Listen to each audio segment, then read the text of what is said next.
Isang araw bagong Pilipinas, narito ang Police News Express sa oras na ito. Sa patuloy na paghagupit ng bagyong Christine sa bansa, nangunang PNP sa pagtugon sa epekto ng bagyo sa probinsya ng Batangas. Alamin natin ang balita sa Calabarzon mula kay Patrolwoman Maria Sara Bernales. Tuloy pa rin ang pananalanta ng bagyong Christine sa buong bansa at sa lalawigan ng Batangas.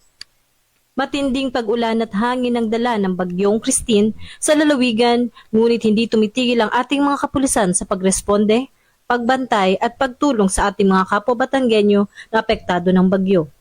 Ayon sa datos na hawak ng Batangas Police Provincial Office, meron ng nasa 2,199 na pamilya ang lumikas na may kabuuang 7,763 na individual ang nailikas sa 98 evacuation centers. Merong kabuuang 713 evacuation centers ang Batangas Province.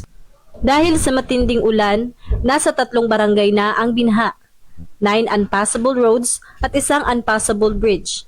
157 barangays naman ang nawala ng supply ng kuryente habang ang biyahe sa 9 na port ng Batangas ay pansamantalang itinigil. Hindi tumitigil ang buong pwersa ng PNP at naideploy na ang mahigit sa 110 na kapulisan upang mapanatiling ligtas ang ating mga mamamayan at nakaalerto na rin ang buong Batangas PNP sa anumang tulong kakailanganin hindi lamang ng lalawigan pati na rin ng mga karatig bayan. Mula rito sa lalawigan ng Batangas, ako ang inyong Police News Network Correspondent, Patrolwoman Bernales, alagad ng batas, tagataguyod ng balitang pulis. Maraming salamat, Patrolwoman Bernales.